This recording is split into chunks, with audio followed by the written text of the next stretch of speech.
Magandang araw po sa inyong lahat. Sa araw na ito ay mapapakinggan po natin ang buhay ng may 10 taong gulang na batang si Delphine. Isang batang may sama ng loob sa kanyang ama. Hindi sinabi ng kanyang inang si Aling Laura na makikipagkita sila sa kanyang ama. Ngunit habang nasa daan sila, ay bigla silang inagawan ng mga gamit at iniwan sila sa gitna ng madilim na baryo ng Hakbot. Dito nila makikita ang isang bahay na pag-aari ng mabait na mag-asawa. Ano ang matutuklasan niyang lihim sa bahay na yon? Magagawa pa kaya nilang makaalis sa baryo na yon? Magkikita pa kaya sila ng kanyang amang matagal niya nang kinamuhian? Sama-sama po nating pakinggan ang buhay at pakikipagsapalaran ng mag-inang nakituloy sa bahay ng mga aswang. Ngunit bago po ang lahat mga idol, huwag po nating kalimutan mag-subscribe at i-hit ang notification bell sa aking YouTube channel na The Voice Addict at Apong Isaak para sa mas marami pang makapigil hiningang kwentong aswang at katatakutan mula sa mundo ng kababalaghan. Umpisahan na po natin ang kwento. Hala, sige na anak, sumakay ka na at aalis na tayo. Dapat nga noong nakaraang linggo pa tayo nagbiyahe dahil matagal na palang naisulat ni Tatay Tupi ang dumating na sulat sa akin. Nay, sigurado po ba kayong sasakay tayo sa tricycle na yan? Isa pa, bakit ngayon nyo lang po sinabi sa akin na doon pala tayo pupunta? Aba, bakit naman hindi, Delphine? Ayaw mo bang makita ang tatay mo? Natatakot ka ba sa tricycle o driver? Kasi po, para pong kagaya rin po ito ng madalas ko pong napapakinggang katatakutan sa radyo eh. Sa kwento po kasing yun, parang ganito rin po yung eksena eh. Pambihira na yan, oo. Ano ka ba naman, Delphine? Hindi totoo mga kwentong napapakinggan mo sa radyo. Kaya sige na, sumakay ka na, malapit ng gumabi aba. Mas mahihirapan tayo, matatagalan pa tayo sa paghihintay sa ibang sasakyang dumaraan dito. O ano, handa na po ba ang gamit niyo, Ale? Malapit na pong dumilim. Mahirap pa naman po ang daan dun sa pupuntahan natin. Sandali lang, sigurado ka bang alam mo ang bahay ni Tupe Manzano? Opo, kaya wag na po kayong mag-alala. Ako na po ang bahala sa inyo magdala ron. Tara na po, sumakay na po kayo. Nay, humanap na lang po tayo ng ibang masasakyan. Natatakot po kasi ako sa itsura ng manong driver eh. Ano ka ba naman anak?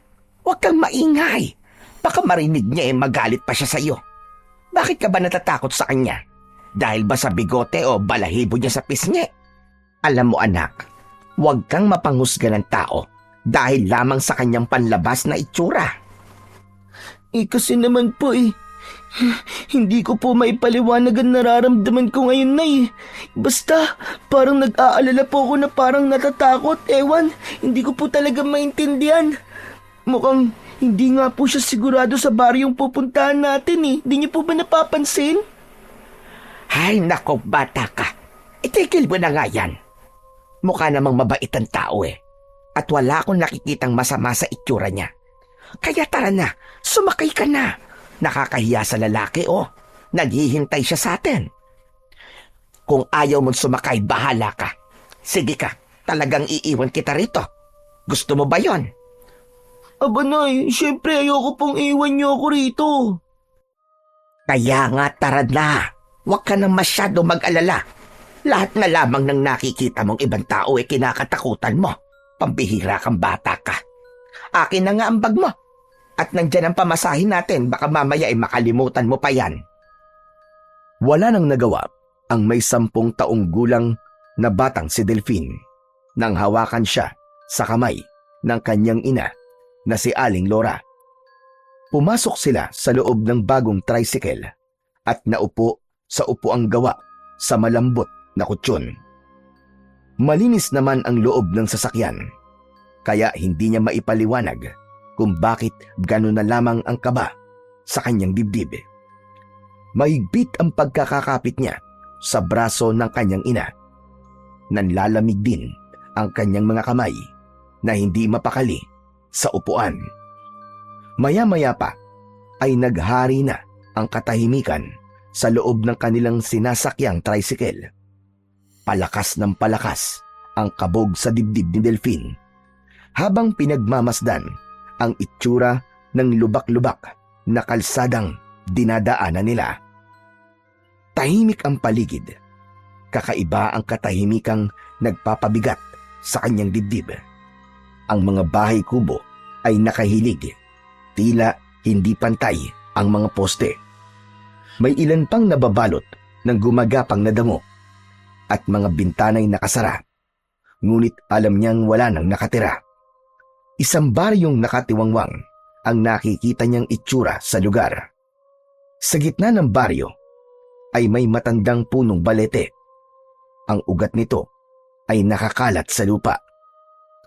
Sa ilalim nito ay merong isang luma at sirang duyan na patuloy na umiindayog kahit walang hangin. Lahat ng kanyang nakikita ay tugma sa madalas niyang napapakinggan sa radyo. Kaya naman, mas lalo siyang nagsumiksik sa braso ng kanyang ina. Anak, ano ka ba? Umayos ka nga ng upo. Yan na nga ba ang sinasabi ko eh. Nako, ikaw Delpin ha? Iwasan mo na ang pakikinig sa radyo. Lalo na ng mga katatakutan. Tignan mo ang sarili mo. Namumutla ang labi mo at nanginginig ang katawan mo. Sabihin mo nga, bakit ka ba natatakot ha, Delphin? Kasi po, Nay, tignan niyo po ang mga bahay, oh. Nakakatakot po ang lugar na dinadaanan natin, eh. Bihira na nga po ang bahay, ganyan pa ang itsura ng mga kubo. Baka naman lumipat lang ng ibang tirahan ng mga taong nakatira dyan, anak. Mukha kasing malayo sa bayan at mahihirapan talaga silang mamuhay kapag ganyang walang mapagkukunan ng pangangailangan nila sa araw-araw. Magsasalita pa sana si Delfin, subalit sumagot naman ang lalaking nagmamaneo ng tricycle. Sa unahan lang ito ng daan nakatingin at narinig nito ang kanilang mga pinag-uusapan. Hindi po sila umalis. Natakot po sila sa banta ng mga aswang sa lugar na to. Ang balita pa nga ay walang nakakaalam kung nasaan ang mga taong nakatira rito sa baryo ng Hakbot. Ang kasunod po ng baryong ito ay ang baryo na ni Tatay Tupi. Pero umiikot pa po sila sa kabilang tulay at hindi na po ito dinadaanan ng mga sasakyan.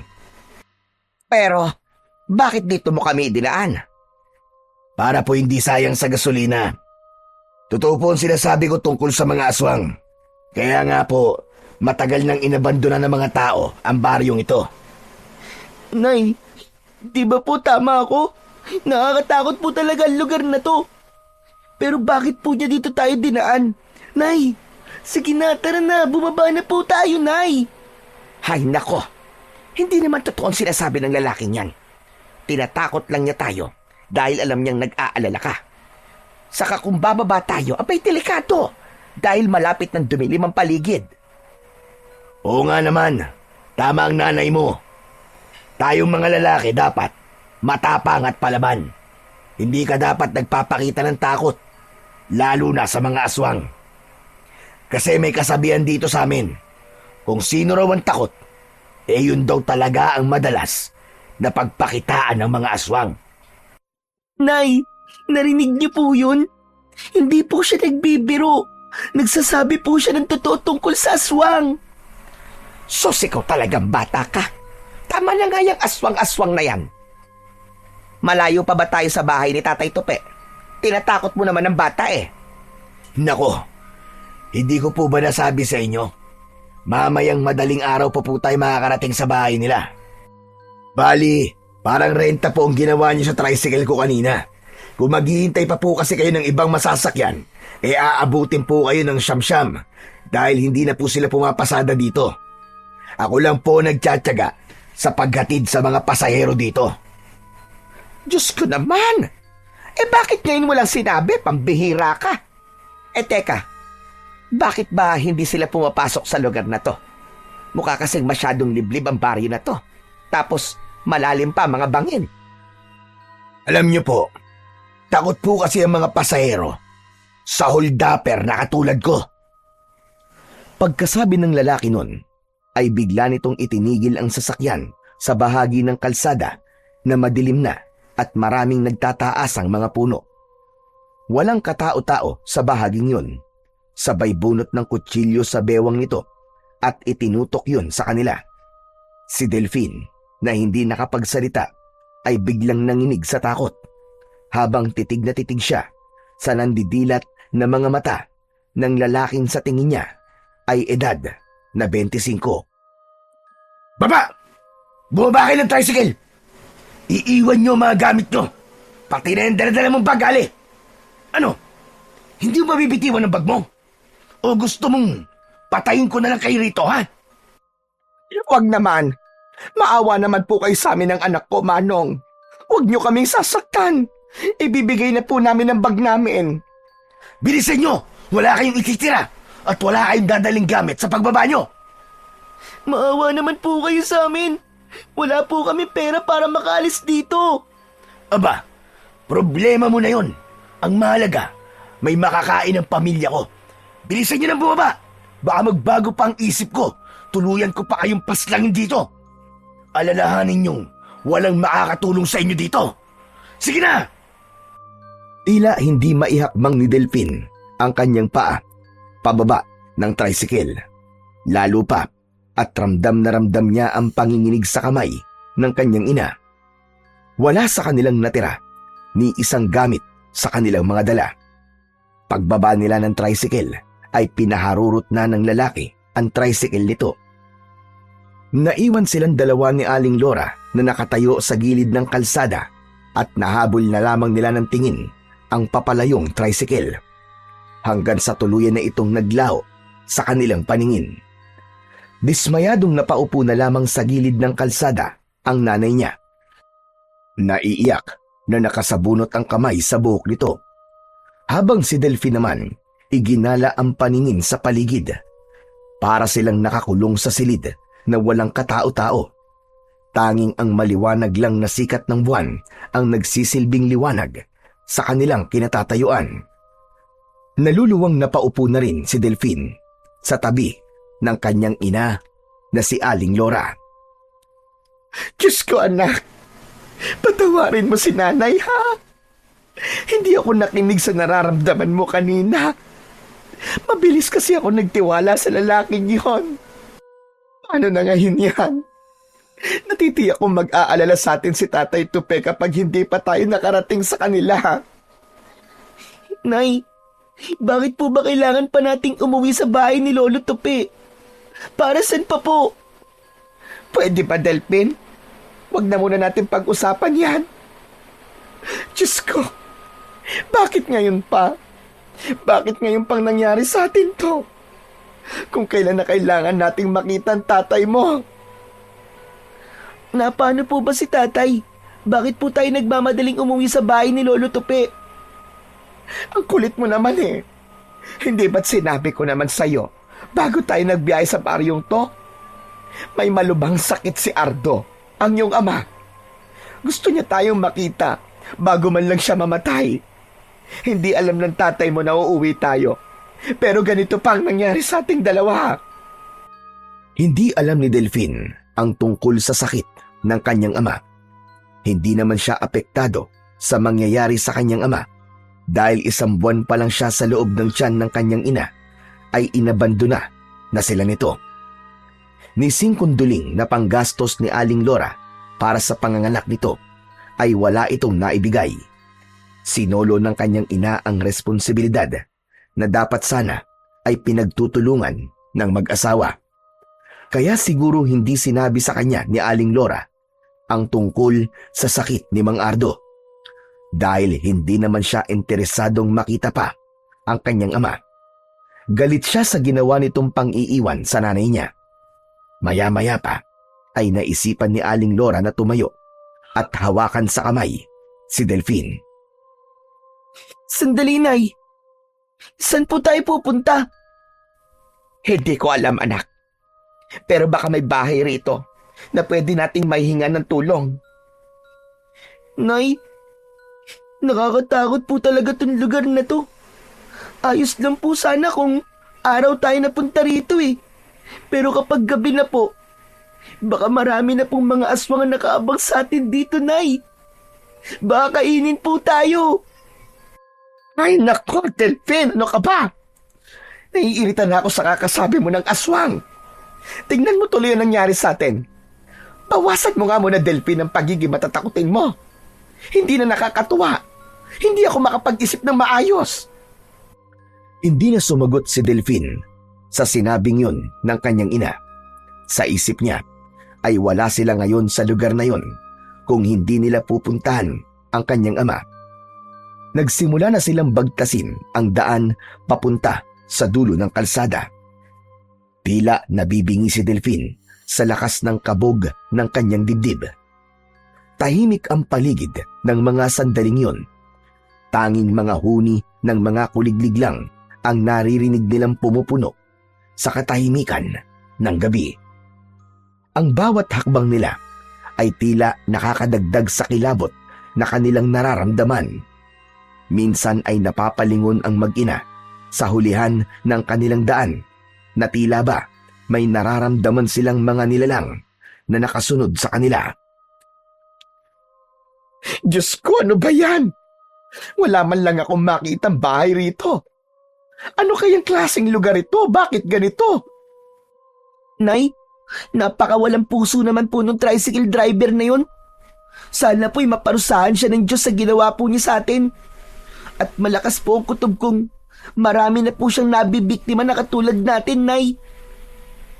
Sana nga, anak. Sa tingin ko naman kaya niyang magtrabaho ng maayos. Pero mas pinili niyang maging masama. Hala, sige na. Bilisan na natin, Delphin, para makahingi tayo ng tulong sa mga nakatira rito. Halos kalad ka rin ni Aling Lora si Delphin sa kanilang paglalakad. Kulang na lang ay maiwan ang kanyang tsinelas sa bilis ng lakad nila. Maya-maya pa ay paliit ng paliit ang lapad ng kalsada. Parang wala na ang daan at nagmistulang putol ang mabatong kalsada. Saglit silang napatigil sa paglalakad dahil sa dulo ng daan ay nakita nilang nasa madilim na bahagi na sila ng kakahuyan. Tanging mga alitap-tap lang ang nasa mga puno at nagsisilbing liwanag ng lugar. Nay, hindi na po ito kalsada. Parang bundok pong pinagdalan sa atin. At nandito na po tayo sa kagubatan. Diyos ko, ano ba itong nangyayaring to? Panginoon, huwag niyo kaming pababayaan ng anak ko. Muling ipinagpatuloy ng mag-ina ang paglalakad ng walang tiyak na patutunguhan.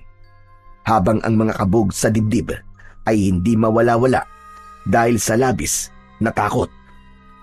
Sa ilalim ng makulimlim na langit, tahimik na naglakad ang mag-ina papasok sa masukal na gubat. Tila nilalamon ng dilim ang bawat hakbang nila. Ang makakapal na sanga ng mga punong kahoy ay parang may sariling buhay na unti-unting nagsasara sa kanilang daraanan. Ang mga dahong tuyo sa ilalim ng mga paa nila ay lumilika ng nakakakilabot na kaluskos na animoy sumusunod sa kanila. Mas humigpit ang kapit ni Delphin sa kamay ng kanyang ina habang panay ang linga nila sa kanilang paligid. Habang lumalalim ang gabi, ang hangin ay dumadaloy na parang bulong ng hindi maipaliwanag na nilalang. Alam nilang wala na sila sa tabing kalsada, kundi nasa gitna na sila ng kagubatan. Sa bawat sulok ng gubat ay may matang tila nagmamasid. Sa gitna ng katahimikan ng paligid ay isang huni ang biglang umalingaw-ngaw na nagpahinto sa paglalakad ng mag-ina. Hindi yung tunog ng kilalang hayop, kundi isang ungol na tila uhaw sa laman. Humigpit ang hawak ni Aling Lora sa kamay ni Delphin. Pareho nilang alam na hindi na sila nag-iisa sa lugar na yon.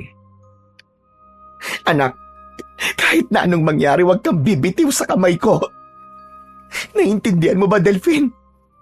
Gawin mo ang lahat, anak, para makatakas tayo sa nilalang na nagtatago sa likod ng puno. Nay, paano po niyo nalamang may nilalang sa likod ng puno? Dahil sa anino niya, anak. Gawin mo ang lahat.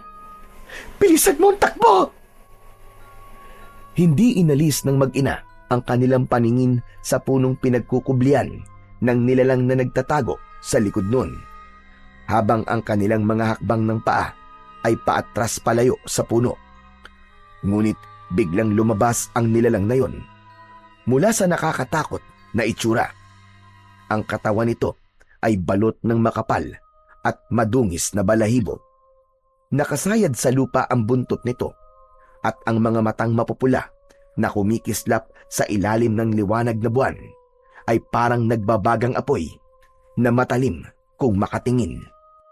Tila lampasan ang tingin nito at nakikita nito ang tumitibok nilang puso. Ang mukha nito ay sa baboy ramo na ang pangil ay nakalitaw at tumutulo ang malapot na laway na may kasama pandugo, habang ang kalahating katawan nito ay katulad naman ng sa tao. Ngunit puno ng balahibo ang balat nito. Humuni ito na parang malakas na ungol. Masakit sa tenga na may kilabot na hatid sa kanilang pandinig. Dahan-dahan itong humakbang pasulong.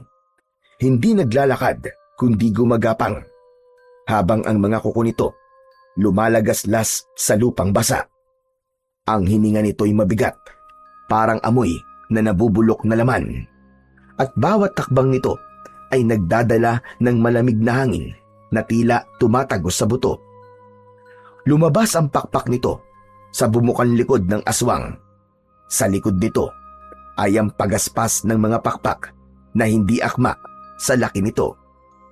Niyakap ni Aling Lora ang kanyang anak, halos mapiga sa higpit ng pagkakakapit, habang si Delphine ay nanginginig, ngunit nananatiling tahimik. Wala silang ibang maramdaman kundi takot. Takot na kailanman ay hindi pa nila naranasan.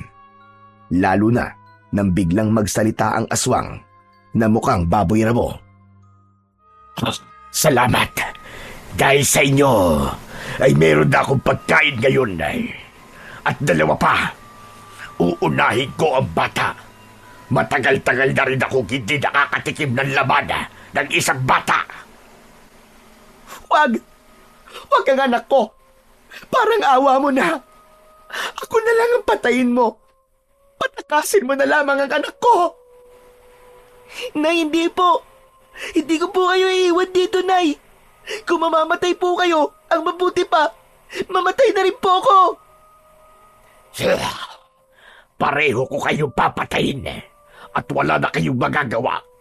Walang ibang makakatulong sa inyo rito. Umangat sa lupa ang aswang na mukhang baboy ramo at agad itong lumipad papunta sa kanilang kinaroroonan. Ang tangi na lamang na nagawa ni Delphine ay hilahin ang kanyang ina papalayo sa nasabing aswang. Mabilis ang kanilang takbo habang pilit nilang tinatahak ang makapal na gubat. Puno ng tinik at ugat ang daan, ngunit hindi sila tumitigil.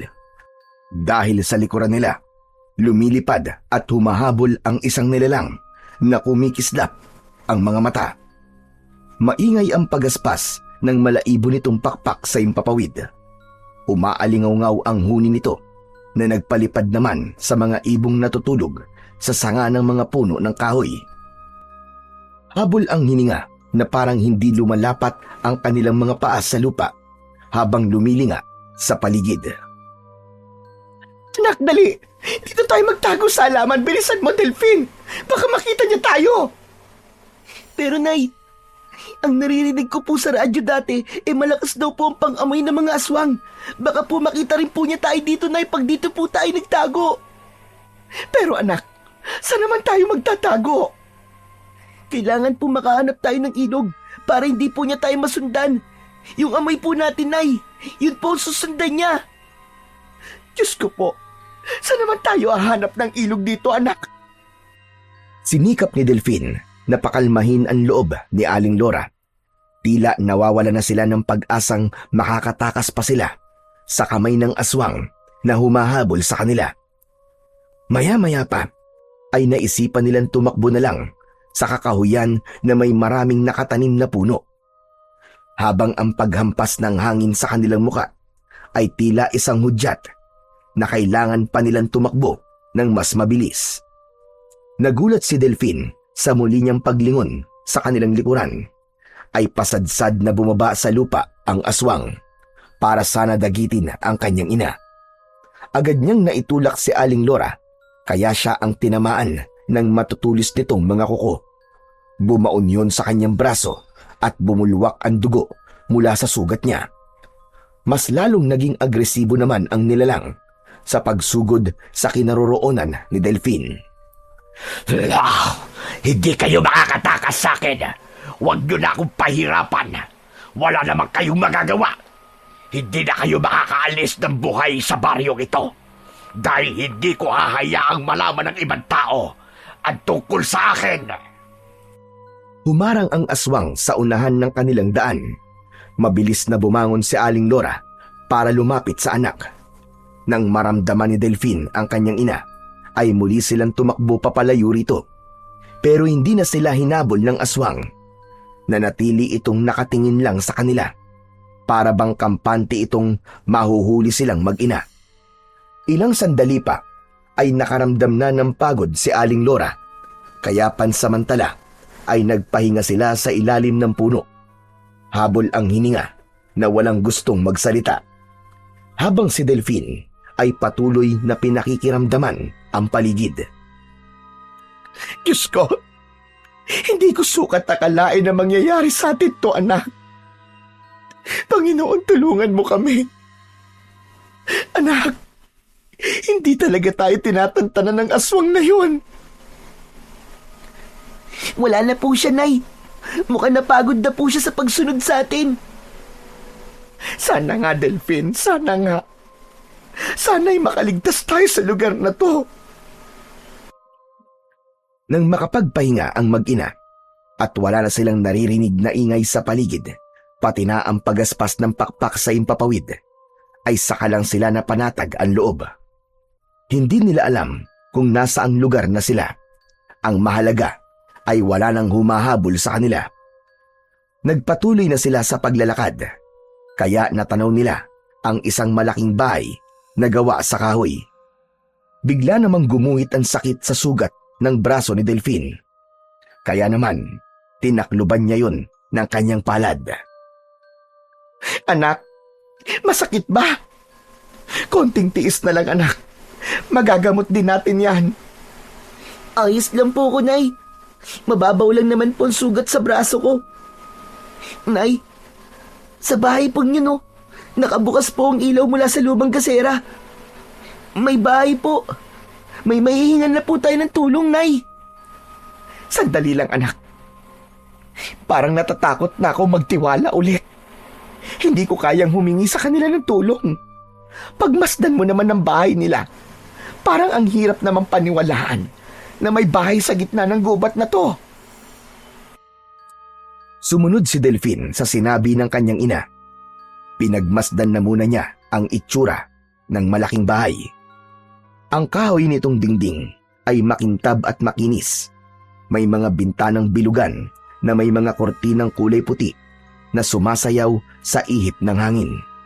Sa may beranda, nakasabit ang mga paso ng orkidyas na bihirang makita sa gubat.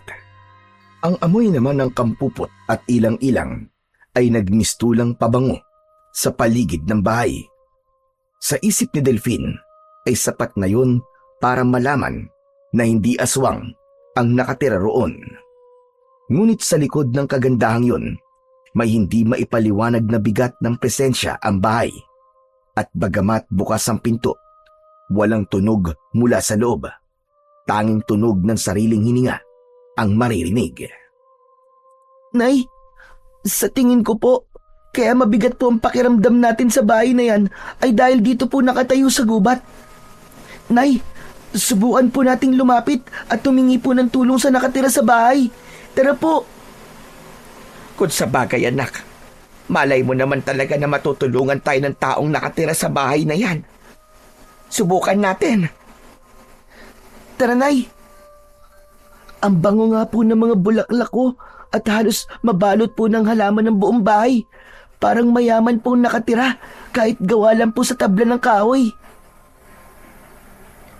Mas lalong naakit sa ganda ng paligid ng bahay ang mag-ina nang tumambad naman sa kanilang paningin ang matatabang halaman ng sampagita na nakatanim sa bawat sulok ng bahay.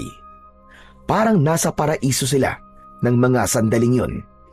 Ilang saglit pa ay nagtawag na ang kanyang ina para makuha ang atensyon ng tao sa loob ng bahay. Tao po! Tao po! May tao ba rito? Tulungan niyo po kami! Walang sumagot sa sigaw ng kanyang ina. Kaya naman, mas lumapit pa sila sa nakabukas nitong pintuan habang pinakikiramdaman ang bawat paligid. Tao po! May tao ba dyan? Tao po! Ilang sandali pa ay nakarinig na sila ng maihinang yabag ng paa sa sahig ng bahay. Sumilip ang isang lalaki na sa tingin nila ay 55 taong gulang, kasama ang magandang babae na sa tingin nila ay asawa nito. Sumunod pa ang isang babae na malaki ang tiyan dahil buntis. Isang pamilya na parang may masayang pagsasama. Abay, sino po sila? Paano po kayo napadpad sa lugar na ito? Maaari po ba kami makituloy sa bahay nyo? Kahit isang gabi lang po. Aalis din po kami kagad. Abay, oo naman. Halika, pumasok kayo. Bilisan nyo. Mabuti pala't gising pa kami. Teka, Linda, ipagtimpla mo nga muna sila ng kape. Halika kayo, pumasok kayo sa loob. Maupo kayo sa bangko. Sandali lang. Ano bang nangyari sa inyo? Tinangay po kasi ng tricycle driver ang mga gamit namin. At kasama po ang pera namin. Pamasahe sana namin papunta sa bahay ng biran ko. Tapos inatake po kami ng aswang at nasugatan po sa braso ang aking anak. Dahil po sa pagliligtas sa akin, muntik na po kaming mapahamak. Mabuti na lang po at nakatakas kami ng anak ko. Diyos ko, nakakatakot po talaga. Aswang baka mo. Abay, mabuti na nga lang at nakatakas kayo. Ay Susan, ihanda mo mga silid ng mag-ina. Tama-tama sa inyong kwarto at matagal na yung hindi natutulugan. Linda, ilabas mo na rin ang panggamot sa sugat at ibigay mo kay... Laura po. Laura po ang pangalan ko at Delphine naman po ang pangalan ng aking anak. Balak sana ni Delphine na sumali sa usapan ng dalawa. Subalit pinigilan niya ang kanyang sarili. Abala siya sa pagsusuri sa loob ng bahay. Ang sahig ay makintab at malamig sa paa. Nakasabit sa dingding ang mga antigong larawan. Ngunit ang mga mata ng taong nasa larawan ay sumusunod sa kanyang galaw. May malalaking bintana, ngunit laging nakasarado ang kurtina. Sa gitna naman ng sala, may antigong lamesa at sa ibabaw nito may mga garapong may laman na hindi malaman kung anong klase ng likido ang nasa loob. Nakalutang ang mga mata ng hayop na parabang sinasadyang i-display roon. Muling nabaling ang kanyang atensyon nang bumalik ang babaeng may dalang kape. Pati na ng gamot sa kanyang sugat. Nakangiti itong nakatingin sa muka ni Aling Laura na lumipat naman sa kanyang muka. Iniabot nito sa nanay niya ang gamot, saka inilapag ang 2 tasa ng kape sa ibabaw ng lamesa. Malapit sa mga garapon na may nakakadiring mga itsura. Itinabi niya ang pag-aalala sa mag-asawa dahil kung aswang ang mga taong kaharap, bakit may kasama ang mga ito na buntis? Sige na, inimin na muna ninyo ang kape at mukhang matagal kayong tumakbo. Halata ang pagod sa inyong mga mata eh. Pampagising ang kape, kaya maibabalik dito ang inyong lakas. Ikaw na rin, Laura, ang bahalang gumamot sa sugat ni Delphine. Marami pong salamat, Manong... Doming, Mandoming ang tawag nila sa akin dito. Si Linda ang asawa ko at manugang ko naman ang babaeng buntis kanina. Asawa siya ng panganay kong lalaki na naghahanap naman ng pagkain para kay Susan. Ganyan po talaga mga buntis. Walang pinipiling oras kung kailan nila gustong kumain. Maya-maya pa ay bumalik na si Susan at sinabi nitong nakahanda na ang kanilang higaan. Nagpaalam na rin itong matutulog at inaantok na ang babae. Ang asawa naman ni Mang Doming na si Aling Linda ay pumasok na rin sa kusina at magpapakain pa raw ito ng mga alagang baboy sa likod ng kanilang bahay. Kapag tapos na kayong uminom ng kape, maaari na kayo magpahinga ha. O sige na, kailangan ko na rin matulog. Isasara ko lamang ang mga bintana at pintuan at baka bigla na lamang sumalakay ang mga aswang na batakal. Tuluyan nang hindi nakatiis si Delphine nang marinig ang sinabi ni Mang Doming tungkol sa pangalan ng aswang na batakal. Mandoming? Batakal po pala ang tawag ninyo dito sa aswang na umatake po sa amin kanina? Tama ka, Delphine. Sila ang mga nilalang na may kakayahang magpalit-palit ng anyo. Kalahating baboy at kalahating katawan ng tao ang anyo nila. May kakayahan din silang lumipad, ngunit walang kakayahang lumipad ng mataas. Hanggang sa mga sanga lang sila ng puno, at may kakayahan din silang magpalipat-lipat sa kabilang puno sa pamamagitan ng paglukso. Madalas kaming guluhin ng aswang na batakal dahil sa kasama naming buntis. Kung ganun po pala, Mang Doming, hindi po kayo dapat nag-iiwan ng pintuang nakabukas. Oo nga, kaya nga natutuwa ko at dumating kayo kanina. Dahil kung hindi, baka nilapa na kami ng aswang dito sa loob ng pamamahay namin. Nakalimutan ng asawa kong isara ang pinto at nasa labas pa raw ang anak namin. Ganito siguro kapag tumatanda na, inaabot na ng pagkakamalimutin. O siya, sige, magpahinga na kayo ha, at maaga pa kayong aalis bukas. Ang alam ko kasi, matagal nang walang pumapasok na sasakyan dito. Pero mabuti na rin yung magbabaka sakali kayo. Malay naman natin na may biglang dumating.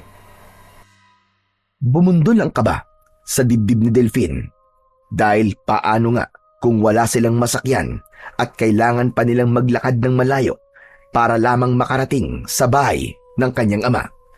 Kung may tricycle man silang masasakyan, wala naman silang ibabayad dahil walang natira sa kanila. Pagpasok nila sa loob ng kwarto, ay napansin ni Delphine na tahimik ang kanyang ina. Marahan nitong hinihilot ang binting may gasgas ng kahoy kanina. Sakalang naman niya naramdaman ang paghapdi ng kanyang sugat sa braso. Pinaupo siya ni Aling Lora sa tabi nito at sinimulan ng kanyang ina na gamutin ang kanyang sugat. Mabuti na lang talaga ay hindi malalim ang sugat na yon. Pasensya ka na anak ha, kung nangyari sa atin ang ganito. Nay, wag na po kayong humingi ng pasensya. Hindi naman po nyo alam na mangyayari sa atin to eh. Wala pong may gusto nito. Isa lang po talagang ikinakasama ng loob ko sa inyo, Nay. Yun ay hindi nyo sinabi sa akin na totoong dahilan ng pagpunta po natin sa baryo ni Tatay. Sa tricycle ko na po nalaman sa inyo eh, na doon po tayo pupunta. Ang buong akala ko po uuwi lamang tayo sa probinsya ni na Lolo at Lola. Pasensya ka na anak, kung inilihim ko sa iyo ha. Alam ko namang hindi ka sasama kung sinabi ko sa iyo ang totoo. Pero kahit na po, Nay, masakit po kasi sa akin ang ginawa ni Tatay sa inyo eh. Hindi ko po makakalimutan yun. Kung ako lang po ang tatanungin hindi na po natin kailangan makita si Tatay. Gano'n na ba talaga kalaki ang galit mo sa tatay mo ha anak? Kahit na anong mangyari, pagbali-baliktarin man ang mundo, siya pa rin ang tatay mo at hindi yon magbabago. Matagal ko na siyang napatawad anak at ngayon na kailangan niya tayo, hindi ko siya maaaring tikisin dahil may pinagsamahan din naman kami at ikaw ang bunga ng aming pagmamahalan. Kahit na ano pa pong sabihin niyo, Nay, hindi pa rin po ako natutuwang puntahan natin ang ama ko na umabando na sa akin. Ang pagtalikod po niya sa responsibilidad sa inyo ay pagtalikod na rin po niya sa akin. Pero wala na eh. Nandito na po tayo. Wala naman na po akong magagawa. Kaya lang muntik pa po tayo mapahamak nang dahil pa rin po sa kanya. Hindi na nga naitago pa ni Delphine ang sama ng kanyang loob para sa kanyang ama, maging sa kanyang ina na nagsinungaling sa kanya para lang mapuntahan ang tatay niya. Hindi niya kayang makita ang ama, lalo pa at pakiramdam niya ay hindi naman siya gustong makita ng kanyang ama. Matagal na hindi dinalaw ng antok si Delphine, lalo na at kahit nasa loob na sila ng silid at nakasara ay pakiramdam niya ay hindi pa rin sila ligtas sa lugar na yon. Idagdag pa ang malalakas na ingay ng mga umaalulong na mga asong gubat mula sa kakauyan. Maya-maya pa ay nakarinig siya ng pagbalandra ng pinto. Kaya naman ay napabalikwas siya ng bangon. Kasunod, ang bulungan ng mga taong nasa labas ng kanilang silid sa mismong sala ng bahay. Pero biglang tumahimik, kaya mas pinili ni Delphine na bumaba sa katre na gawa sa kawayan at nilapitan ang pintuan. Idinikit niya ang tenga sa dingding ng pinto at tahimik niyang pinakinggan ang ingay sa labas ng silid. Huwag kang maingay, Lucas. May mga bisita tayong natutulog sa kabilang silid. Kahit hindi narinig ni Delphine ang pagsagot ng kausap, ay alam niyang ang bagong dating ay ang anak na panganay ni Mang Doming. Kasunod ang pagbukas ng pinto sa kabilang kwarto na pinasukan kanina ng babaeng buntis. Tila naglalambing ito sa asawa at pakiramdam ni Delphine ay nakayakap ang babae sa lalaki habang nagpapasalamat sa pasalubong ng bagong dating. Pagkalipas ng ilang minuto niyang pakikinig, ay narinig naman niya ang ingay sa kusina. Pati na ang pagtaddad sa kung anong bagay na hinati-hati nito sa sangkalang kahoy.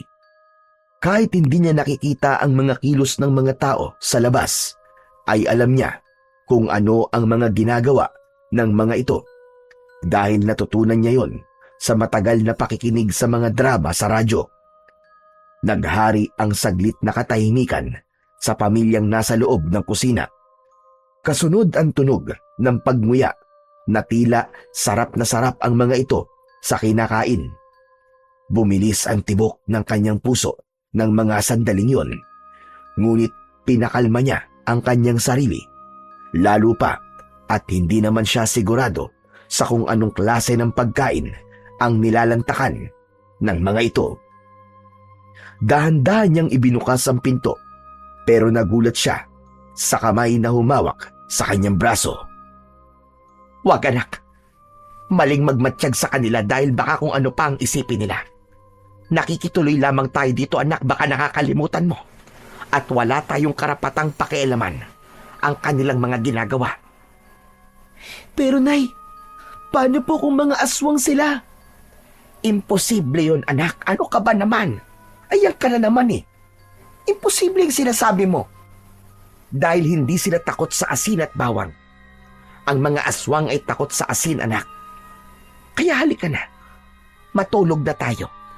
Mabuti na lang pala at naramdaman ko ang pagbangon mo kanina. Bumalik sa higaan si Delphine at isinantabi ang kanyang mga alalahanin. Naramdaman niya ang mga braso ng kanyang ina na nakayakap sa kanya. Nagsimula na itong bumalik sa tulog na parabang tiwalang-tiwala ito sa bahay na kanilang tinutuluyan. Kinabukasan ay bigla siyang nagising. Hindi alam ni Delphine kung anong oras silang nakatulog, pero narinig niya na may nagsisibak ng kahoy sa labas ng bahay. Bumangon si Delphine at kinabahan siya nang mapansin na wala na sa tabi ang kanyang ina na si Aling Lora. Mabilis siyang bumalikwas ng tayo, pero nawala rin ang takot niya nang pumasok si Aling Lora na may dalang isang basong kape at nilagang hinog na saging na saba. Sige na anak, kumain ka na at aalis na tayo. Binigyan ako ng pera ni Mang Doming. Gamitin daw nating pamasahe. Mabuti na lang. Saka na lang daw natin bayaran kapag nakarating na raw tayo sa bahay ng iyong ama. Ang bilin pa nga niya sa akin sa araw daw tayo pupunta rito. Naku, Nay, baka hindi na po tayo bumalik dito. Nakakatakot po talaga ang aswang na humabol sa atin kagabi. Hindi nga po natin alam kung may pumapasok pang sasakyan sa lugar na to. Huwag mo na ngang problemahin yan. Ang mahalaga, may laman ang tiyan natin bago tayo umalis. Kung sakaling wala talagang masasakyan, maglalakad na lamang tayo para makarating sa paradahan ng mga tricycle. Huwag nang masyadong negative ang isip mo, anak. Naglit silang natahimik nang pumasok sa loob ng silid si Mang Doming at ang asawa nito. Iniabot ni Aling Linda ang hawak nitong mga tinapay at sinabing baunin daw nila sa biyahe. Mag-iingat kayo. Marami talaga masasamang elementong nakatira rito. Nasanay na lamang kami sa pamumuhay rito dahil wala naman kaming ibang malilipatang lugar para gawing tirahan. Mang Doming, maraming salamat po talaga sa tulong nyo. At sa inyo rin po, Aling Linda. Naku, walang anuman yun. Marami na rin na nakituloy sa bahay namin at kahit papano ay ligtas naman silang nakauwi. Sa katunayan, si Susan ay anak siya ng mag-asawa na minsan na rin naming natulungan. Meron din kaming tinulungang lalaki na hindi naman namin kilala. Tapos may akalain mong pagbalik dito, akala namin ay magpapasalamat, yung pala ay pagbabantaan pa mga buhay namin. Grabing lalaking yun, sobrang nakakalungkot ang ginawa niya. Tapos yun, syempre kumilos kami, pero nakatakas siya. Pero naiwan naman ang mahalagang gamit niya. Pambihira, sobra naman po yun. Huwag na lang po kayo basta-basta magtitiwala sa mga taong tinutulungan nyo, Mang Doming. Pero may maganda naman pong nangyari sa inyo at nakatagpo ng pag-ibig ang anak nyo.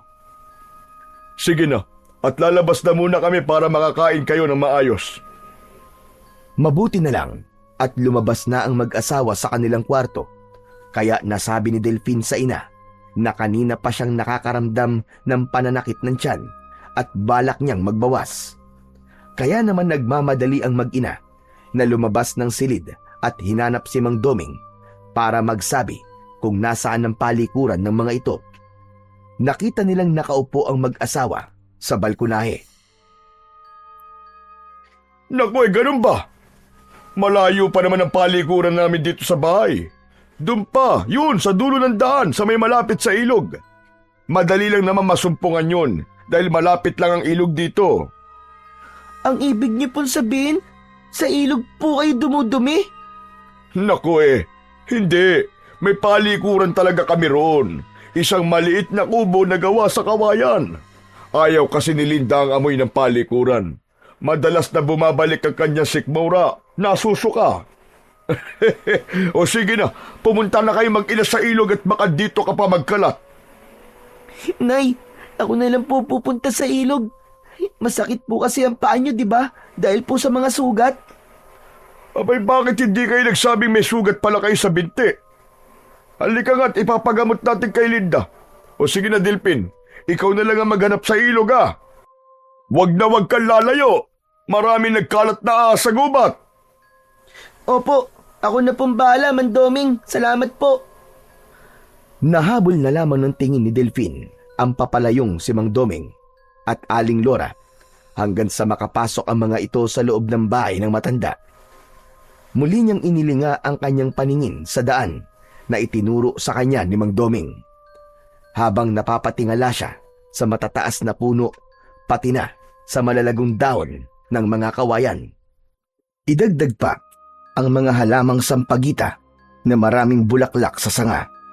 Pero ilang minuto na siyang naglalakad sa masukal na daan ay wala pa rin siyang matagpo ang ilog. Umurong na rin ang nararamdaman niyang tawag ng kalikasan at inabala ang kanyang sarili sa pagmamasid sa paligid. Hanggang sa makita niya ang isang malawak na palayan. Marami ang mga taong nag-aani ng palay. Ang buong akala niya ay walang mga taong nakatira sa lugar na yon. Ngunit isa lang ang napansin niya. Hindi mga nagsasalita ang mga tao. Tumigil lang ang mga ito sa paggapas ng palay at matalim ang tingin na napatitig sa kanyang muka na parabang lampasan ang mga tingin nito. Dala ng takot ay napaatras siya ng hakbang at napatakbong papalayo sa lugar na yon. Hindi umalis ang mga tao sa bukid. Pinabayaan lang siya na tumakbong papalayo. Hindi nagtagal ay narinig niya ang lagaslas ng tubig sa ilog. Ngunit wala naman siyang nakitang kubo. Pambihira! Ano bang klaseng lugar to? Kailangan na naming umalis ni nanay. Iba na talaga ang kutob ko sa lugar na to. Hindi na sinubukang hanapin ni Delphine ang kubong sinasabi ni Mang Doming. Sa halip ay nagmamadali na siyang bumalik sa bahay ng matanda. Kaya sa pagmamadali niya ay bigla siyang natisod sa sementadong sirang pader na parang pinagbahayan. Natatakluban yon ng mga dayami ng palay na tila may itinatago sa ilalim. Dala ng kanyang kuryosidad ay tinanggal niya ang mga dayaming nakataklob sa lugar na yon. Nalantad sa kanyang paningin ang malaking krus na gawa sa semento. Mas binilisan niya ang pagtanggal sa bahaging yon at napag-alaman niyang parang isang dating simbahan yon. Sirang simbahan na kusang inabandona sa lugar na yon. Pero ang mas umagaw sa kanyang paningin ay ang maliit na palakol sa gilid nun. May nakaukit na lengguwahe ron na hindi niya maintindihan. Kinuha niya ang palakol na halos kasinliit lamang ng braso niya. Magaan at pwedeng isuksok sa kanyang bewang dahil sa magandang itsura ng palakol. Natukso siyang kunin yon. Saktong pagtago niya ng palakol ay narinig naman niya ang boses ni Mang Doming kasama ang mga lalaking nakita niya sa bukid. Hindi ito lumalapit sa kanya. Hindi niya alam na sumunod sa kanya si Mang Doming. Delphine, nahanap mo ba ang kubong sinasabi ko? Akala ko ba'y nadudumi ka? Halika at sasamahan na kita. Pabalik na nga po sana ako, Mang Doming eh. Kaya alam po, may nakita po ako sa bahagin to. Biglang naisip ni Delphine na wag na lang sabihin kay Mang Doming ang tungkol sa palakol. Kaya nagbago siya ng paksa ng usapan at muling ibinaling ang tingin sa sementadong krus ng simbahan. Kahit naiilang siya sa klase ng tingin ng mga kasama ni Mang Doming. Dahil nakatanaw lang ang mga ito, ilang dipa ang layo sa kanyang kinatatayuan. Tila hindi lumalapit ang mga ito sa kwadradong bahaging yun. Mang Doming, halika po. Tignan niyo po to. May nakita ako. Hindi kami nagpupunta dyan. Huwag ka dyan. Maraming ahas sa bahaging yan. Pagkasabi ni Mang Doming tungkol sa ahas, ay biglang napatalon sa takot si Delphine at kagad na tumakbo pabalik sa bahay. Iniwan niya ang mga kalalakihang kasama ni Mang Doming. Naramdaman din niya ang paghabol ng tingin ng mga ito sa kanya. Kaya lang ay bigla siyang napatigil sa kanyang paglalakad. Tila naliligaw siya at hindi niya na alam o maalala ang daan pabalik. Ano ba, Delphine? Pambihira ka naman, oo. Parang ahas lang, inatakot ka na. Tuloy yan. Yan ang napapala mo. Naligaw ka tuloy. Ay, nako. Nakakainis. Sana pala nagpasama na lang ako kay Mang Doming pauwi. Kung bakit naman kasi natakot ako sa mga lalaking hindi nagsasalita eh. Sinubukan ni Delphine na maglakad pa hanggang sa dulo ng kakawyan, ngunit para lamang siyang lumalayo sa bahay ng matanda. Natatakot siya na baka tuluyan siyang hindi makauwi at hanapin siya ng kanyang ina. Hindi niya alam kung bakit naisip niyang iwanan si Aling Lora. Sana ay isinama niya ang nanay niya nang sa ganun ay hindi siya nag-aalala sa kalagayan nito. Bigla niyang naramdaman ang takot. Parang may mali sa lugar na yon. Maya-maya pa ay narinig niya ang malakas na boses ng matandang lalaki. Takot na takot ito at halata ang galit sa tinig. Tulong! Tulungan niyo ako! Tulong! Sinundan ni Delphine ang boses na yon ng matandang lalaki at nagulat siyang nakasabit ito sa malaking puno. Nakakulong ito sa kulungang gawa sa bilog na kahoy. Hugis kwadrado yun at kita niyang may sugat ang katawan ng matanda. Halos abot niya ang kulungang nakasabit sa ilalim ng puno. Bukod sa matanda, ay marami pang mga tao ang nakakulong sa kulungang yon. Ang iba ay nangihina at ang iba naman ay mukhang patay na. Nagulat siya nang bigla siyang hawakan sa braso ng matandang nakakulong sa kulungang kahoy. Kaya naman, malakas siyang napasigaw. Huwag! Huwag kang sumigaw! Baka marinig ka nila! Buksan mo to, bilisan mo! Buksan mo kulungan, nakikiusap ako sa'yo! Tulungan mo kung makatakas! Kakainin nila ako! Bakit po? Sino pong kakain po sa inyo? Tsaka, bakit po kayo nakakulong dyan? Bata, maawa ka naman sa akin. Pakawalan mo ko dito, sige na't nakikiusap ako sa'yo. Papatayin nila ako. Ikaw din. Papatayin ka din nila. Papatayin ka din nila. Kaya nakikiusap ako sa'yo. Pakawalan mo ko rito. Kailangan kong mahanap ang sandata na magbibigay ng lunas sa sakit ng anak ko. Pero ikinulong nila ako rito. Kaya sige na, nakikiusap ako. Bitiwan niyo po ang braso ko! Nasasaktan po ako, Aray! Bitiwan niyo po ako! Mas bumuon ang kuko ng matanda sa braso niya. Kaya naman ang hapdi ng sugat ay naging dahilan ng muli niyang pagsigaw. Pero iniharang ng matanda ang palad nito sa bibig niya habang nakalusot ang kamay nito sa pagitan ng mga bilog na kahoy. Habang ang kulungan ay idinuduyan ng hangin na parabang mga bunga ng puno ng mangga. Bumilis ang tibok ng kanyang puso pagkatapos niyang marinig mula sa matanda na papatayin siya ng mga taong nasa lugar na yon. Ngunit nahihirapan siyang maniwala dahil mabait ang pakikitungo sa kanila ng pamilya ni Mang Doming at umaasa siyang baka ibang tao ang sinasabi nitong papatay sa matanda. Pero dala ng awa niya sa matanda ay kinuha niya ang maliit na palakol sa kanyang bewang at tangka na sana niyang tatanggalin ang lubid na nakatali roon.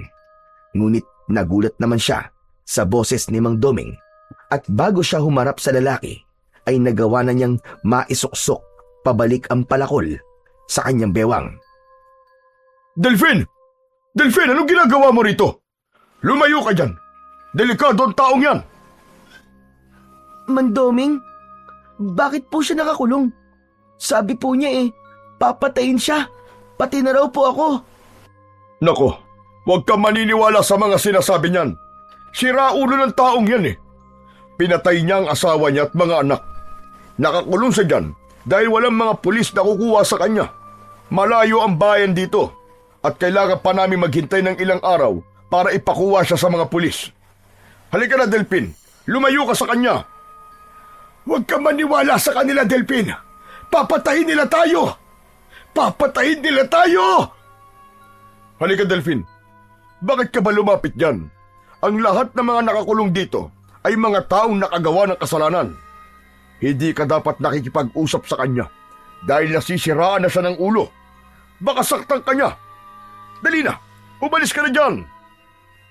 Delphin, iyo, huwag mo akong iwan dito. Huwag kang maniwala sa kanya. Papatayin ka niyan! Halos kalad ka rin siya ni Mang Doming papalayo sa mga kulungang nakasabit sa mga sanga ng puno. Habang patuloy sa pagsisigaw ang mga nakakulong sa loob at nakikiusap na pakawalan sila. Nangibabaw ang boses ng matanda habang unti-unti siyang lumalayo sa kulungan ito. Huwag!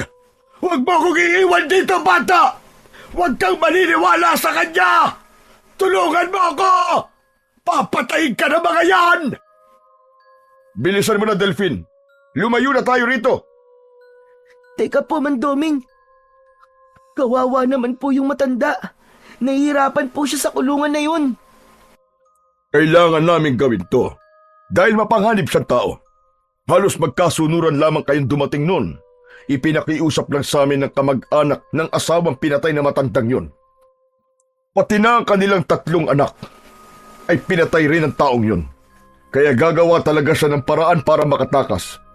kung ano-anong kwento ang gagawin niya para may maawa sa kanya at patakasin siya. Kaya huwag kang maniniwala dahil tuso ang matandang yun. Totoo po ba sinasabi nyo, Mang Doming? Abay, oo naman. Bakit? Wala ka bang tiwala sa akin? Huwag kang maniniwala sa kanya! Sinungaling siya! Huwag kang maniwala sa kanila! Huwag mo akong iwan dito! Hindi totoo mga sinasabi niya sa'yo! Mga aswang sila! Kakainin tayo ng mga yan! Ngunit tuluyan na siyang nailayo ni Mang Doming sa matandang nakakulong habang inaalalayan siyang maglakad papunta sa bahay ng mga ito. Si Raulo ang matandang yun. Magaling gumawa ng kwento para pakawalan siya. Ako si Raulo! Hindi! Hindi totoo sinasabi mong hayop ka! Kapag nakawala ako rito, ako mismo ang papatay sa'yo! O ano? Narinig mo na, Delphine? Delikado matandang yun. Kaya tara na, umuwi na tayo. Delphine! Delphine, iyo! Tignan mo mga kulungan yan. Maraming siraba ang ulo ang nakakulong dito. Lahat kami ay pagkain ng mga aswang na yan. Huwag kang sumama sa kanila. Maniwala ka. Lahat sila rito ay aswang. Isang baryo sila ng mga aswang. Maniwala ka, iyo. Tumakbo ka na. Aswang sila ritong lahat. Mga aswang! Ang mga kalalakiang nakatayo sa likod ni Mang Delphine ay naiwan sa lugar na yon at binantayan ang kulungan upang wala nang makalapit sa mga biyag. Habang papalayo ay naririnig pa rin ni Delphine ang sigaw ng matandang lalaki. Sa isip niya ay parang gusto niyang maniwala sa matanda. Ngunit tutol naman ang bahagi ng puso niya dahil minsan na rin silang nagtiwala sa tao at niloko lamang sila. Pakiramdam niya ay saka lang siya nakahinga ng maluwag nang makita ang kanyang ina. Bakas sa mukha nito ang pag-aalala dahil matagal siyang nawala. Anak, saan ka ba nagpunta? Pambihira ka. Nagkalala ako sa'yo. Hindi tuloy natin naabutan ng tricycle na umalis kanina dahil wala ka. Pasensya na po, Nay. Naligaw po kasi ako at napadaan pa po ako sa... Huwag mo nang ikwento sa nanay mo mga nakita mo kanina. Gusto mo bang matakot din siya? Sige na, maganda na kayo. Ako mismo mag-aatid sa inyo sa kalsada. Hindi naman pala masamang tao si Mang Doming at ang asawa nito dahil desidido itong tulungan sila. Mukhang tama nga ang sinabi nito sa kanya dahil mabuting tao si Mang Doming. Maya-maya pa ay lumabas naman si Aling Linda. May dala na itong 2 basong may lamang kape. Sige na, ang mabuti pa uminom na muna kayo ng kape nang hindi kayo antukin sa daan. Maiwan ko muna kayo dito at magpapadala ko sa inyo ng tinuyong tapa ng karning baboy ramo. Naku matutuwa ang lolo mo, Delphine, dahil pwede ito sa mga walang ngipin kapag isinama sa ginataang gulay. Marami pong salamat, Mang Doming. Napakabuti niyo po talaga sa amin. Sus, nambola pa ang batang ito. Ginagawa ko lang ito para mawala ang takot mo kanina. Kalimutan mo na lamang yon, bata, at huwag mo nang ikwento pa sa iyong ina. Opo, para hindi na po mag-alala si Nanay. Teka lang, ano ba kasi yun? Naririnig ko naman kayo Imbis na sumagot, ay napatawa na lamang ng malakas si Mang Doming at iniwan na lamang sila sa labas. Nasa balkonay sila habang katabi ang walang imik na si Aling Linda. Nakangiti lang itong nakatingin kay Delphine dahil sa mahilig talagang magkape ang kanyang ina at siya ay magkasabay silang uminom ng kape. Halos maubos nila ang laman nun dahil sa mabangong aroma na nalalanghap nila sa baso. Wala silang kaalam-alam na yun na pala ang malaking pagkakamali nila, ang magtiwala sa mga taong hindi naman nila masyadong nakikilala. Nay, parang nahihilo po ako at inaantok. Ako nga rin Delphine, Aling Linda, ano po bang inilagay niyo sa inumin namin? Hindi na nakapagsalita pa si Delphine dahil bumibigat na ang talukap ng kanyang mga mata. Halos pagsakluban siya ng langit at lupa nang maramdaman niya ang pagbagsak ng kanyang ina sa sahig. Nawalan na ito ng malay habang siya naman ay unti-unting dumudulas sa upuang gawa sa tabla ng kahoy, hanggang sa naramdaman niya ang pagsayad ng kanyang katawan sa sahig, sa tabi ng kanyang ina, hanggang sa tuluyan ng nagdilim ang kanyang paningin. Nagising si Delphine sa malakas na pagbuhay ng makina ng isang motor ng sasakyan. Tunog yun ng tricycle. Kaya naman, agad siyang nagmulat ng mga mata. Tahimik ang silid, ngunit bahagyang madilim dahil sa malamlam na liwanag ng ilaw mula sa lumang gasera. Mabaho ang silid, amoy nabubulok na karne. Pakiramdam niya'y malamig ang sahig na kahoy sa kanyang pisngi. At sa pagtangkang igalaw ang mga kamay, doon niya naramdaman ang magaspang na lubid na nakagapos sa dalawa niyang mga kamay sa likod. Nanginginig ang kanyang katawan, di dahil sa lamig, kundi sa di maipaliwanag na takot. Sinusubukan niyang ipako ang tingin sa paligid. Isang maliit na lamesa ang nakatayo sa gitna. Sa gilid naman ay may kortinang bahagyang gumagalaw pa dahil sa ihip ng hangin. At ang pinto, bahagyang nakasiwang. Bumundol ang kaba sa kanyang dibdib nang makitang wala ring malay ang kanyang ina na si Aling Lora. Gumapang siya papalapit dito at naramdaman niya ang pagtama ng talim sa kanyang bewang. Yun ang palakol na nakuha niya sa sirang simbahan. Nay! Nay! Nay, gumising ka! Nay! Hindi gumagalaw ang kanyang ina. Payapa itong natutulog habang nakasandal sa dingding. Sinubukan niyang hawakan ang maliit na palakol sa kanyang bewang at naramdaman niyang tila umiinit ang bagay na yon. Lalo na nang nahawakan niya ang puluhan nitong nababalot ng gomang kulay pula. Bigla rin niyang naalala ang sinasabi sa kanya ng matandang nakakulong kanina. Diyos ko! Totoo ang sinasabi ng matanda. Masamang tao ang pamilya ni naman Doming. Mga aswang nga sila. Kailangan kong kumilos. Ililigtas ko si nanay at ang mga biyag. Hindi maipaliwanag ni Delphine kung paanong nawala ang takot niyang putulin ang gapos sa kanyang mga kamay. Nagawa niyang maalis yun nang walang kahirap-hirap. Saktong natanggal niya ang tali, ang pagbukas naman ng pinto. Pumasok ang liwanag mula sa labas dahil sa liwanag ng bilog na buwan. Halos manlaki ang kanyang mga mata nang makilala niya ang lalaking pumasok sa kanilang silid. Nagkunwari siyang nakagapos pa rin ang kanyang mga kamay sa likod, habang ang palakol ay mahigpit niyang hinahawakan na nakatago naman sa ilalim ng kanyang damit. Hayop ka! Ikaw pala ang anak ni Mandoming! Niloko niyo kami! Mga demonyo kayo! Pumasok na rin si Mang Doming at Aling Linda, habang si Susan ay nakatingin lang sa kanila.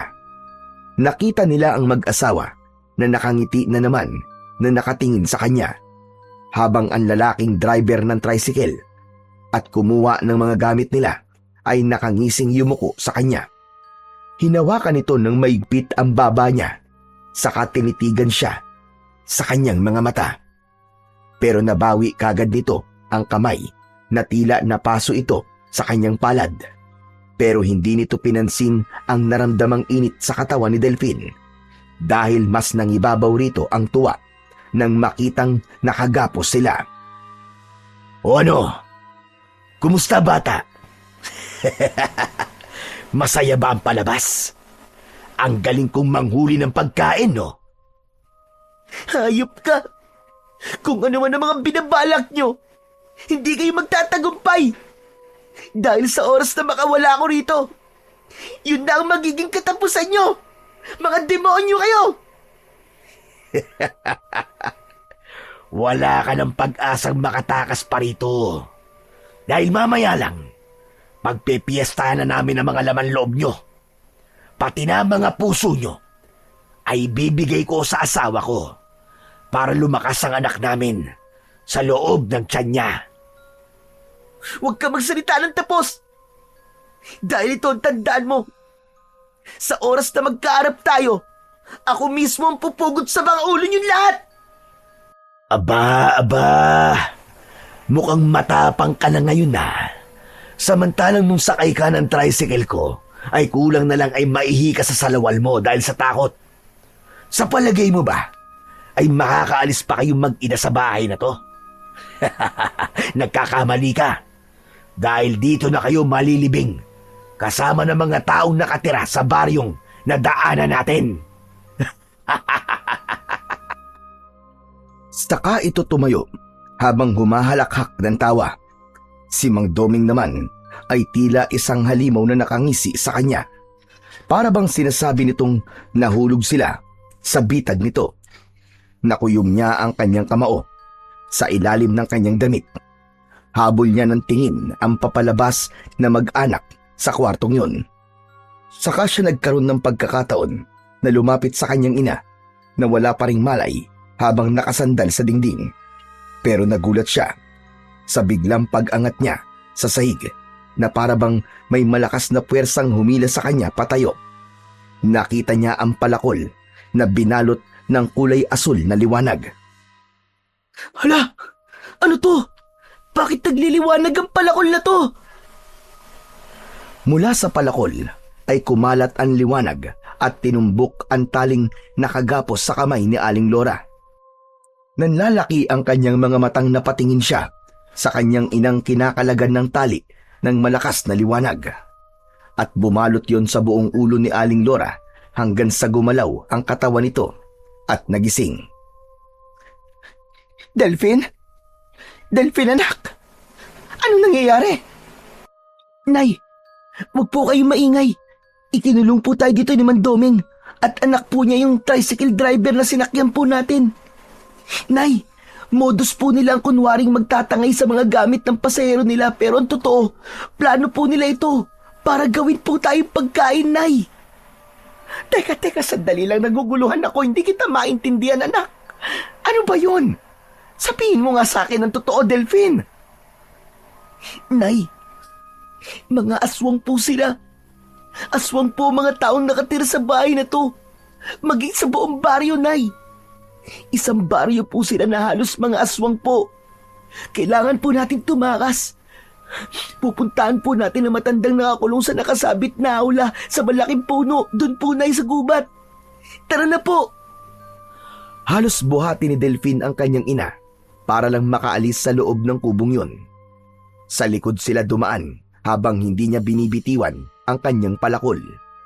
Iniwasan niyang hindi sila lumika ng ingay habang nirarangka niya ang dingding na gawa sa tabla.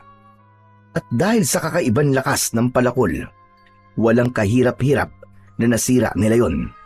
Dahan-dahan silang lumabas doon at magaan ang paa na tumakbong papalayo sa kubo. Napatigil sa pagtakbo si Delphine nang makita ang maraming tambak ng patay na katawan ng mga tao sa lupa. Napapalibutan yun ng maraming mga halaman na bulaklak ng sampagita, ilang-ilang at kampupot upang maitago ang mabahong amoy ng nabubulok na laman ng tao. Kaya pala maraming bulaklak sa paligid ng bahay at kung titignan ito ng mabilisan ay hindi kagad mapapansin na mga katawan yun ng mga tao. Bukod pa ron, kasamang naaagnas ang mga gamit ng may-ari ng mga katawan ng biktima. Katulad nilang nabiktima mula sa malalayong lugar. Sa kanila ipinagpatuloy ang pagtakbo papunta sa lugar kung saan niya nakita ang kulungan. Nagtago sila sa makapal na halamang sampagita dahil nakita niyang may mga nakabantay sa mga kulungan. Yun ang mga lalaking nagpaiwan kanina. Ngunit hindi na ito mga mukhang tao, kundi sila ng ganap na aswang na batakal. Taong baboy ramo na may mapupulang mga mata. Dito lang po kayo, Nay, ha? Kailangan ko pong iligtas sa mga biyag kasama ang matandang nakausap po kanina. Ano ka mo? Pero anak, marami sila, hindi mo kakayanin. Baka mapahama ka lang sa gagawin mo. Tumakas na lang tayo. Nay, Mamamatay po tayo rito kung hindi tayo lalaban. Mga aswang po sila at handa silang pumatay ng tao para lang mabuhay. Pero matandang nakakulong po sa kulungan na yun, mamamatay siya, Nay. Sigurado yun. Hindi na hinintay pa ni Delphine na magsalita ulit ang kanyang ina. Agad siyang nagpakita sa mga halimaw na nakatayo sa ilalim ng puno. May tiwala siyang hindi siya pababayaan ng Diyos at ng sandatang may taglay na kapangyarihan. Sa pagtaas niya ng palakol sa ere ay nagulat siyang biglang humaba ang hawakan nun. Dinig na dinig niya ang paglagablab ng malaapoy na liwanag sa kanyang sandata. Kaagad na sumugod kay Delphine ang mga aswang batakal at nagawa naman niyang iwasan ang unang pag-atake ng mga ito gamit ang mahahabang mga kuko. Isang malakas na pagpalo sa katawan ang ginawa niya at tinamaan ito ng talim ng palakol sa leeg. Sa sobrang talas ng kanyang armas ay tumalsik ang napugot na ulo ng aswang at nasunog ang buong katawan. Nagising ang matandang biyag, samantalang ang iba pang mga nakakulong ay hindi na mga gumagalaw. Sige, sumugod lang kayo at mararanasan nyo rin ang sakit kung paano mamatay ng walang kalaban-laban. Nakita nyo ba kung anong ginawa ko sa mga kasamaan nyo? Sige, sugod! At ganyan din ang mangyayari sa inyo, mga demonyo kayo! Napaatras ang mga aswang batakal papalayo kay Delphine. Ngunit wala siyang balak na pakawalan ng mga aswang batakal dahil alam niyang magsusumbong ang mga to kay Mang Doming. Malakidlat ang naging pagkilos ni Delphine ng mga sandaling yun at hindi na nakaporma sa kanya ang tatlong natitirang mga aswang batakal. Bawat haribas niya ng palom ay napupugot niya ang mga ulo ng mga ito. Sabay-sabay na bumabagsak ang katawan ng mga ito sa lupa. Nasunog ang katawan habang ang malaabong liwanag ng katawan ng aswang ay sumama sa hangin at tuluyang naglaho.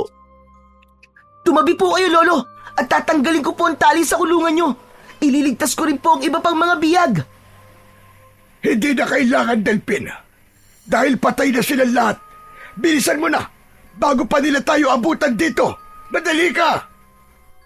Isang palo lang ang ginawa ni Delphine at natanggal niya na kagad ang lubid na nakatali sa kahoy. Mabilis na lumabas ang matanda at sobrang tuwa. Napayakap ito kay Delphine. Diyos ko, salamat iyo. Ang sandatang hawak mo sa akin yan. Ibinigay ko yan sa anak ko. Naiwan niya yan dito habang siya ay tumatakas sa mga aswang. Tanging ang liwanag lamang na nanggagaling dyan ang makakagamot sa lumalalang sugat ng anak ko. Kaya tara na, umalis na tayo rito.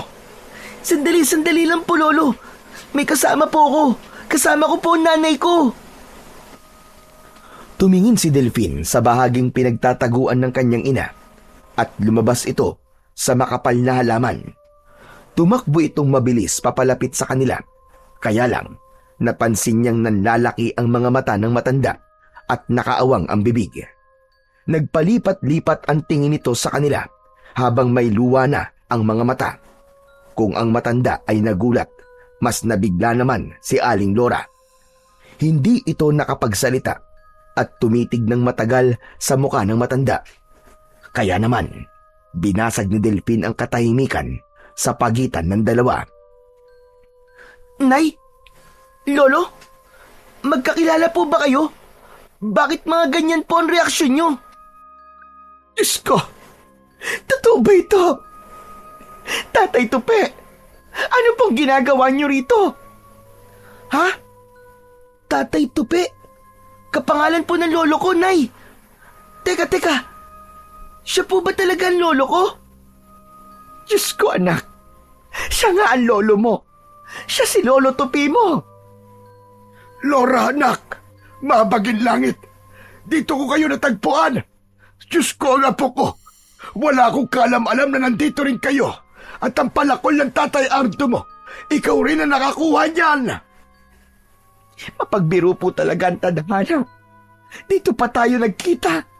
Nasa bingit po tayo ng kamatayan. Paano po kayo napunta sa lugar na ito? Nako, mahabang istorya, anak.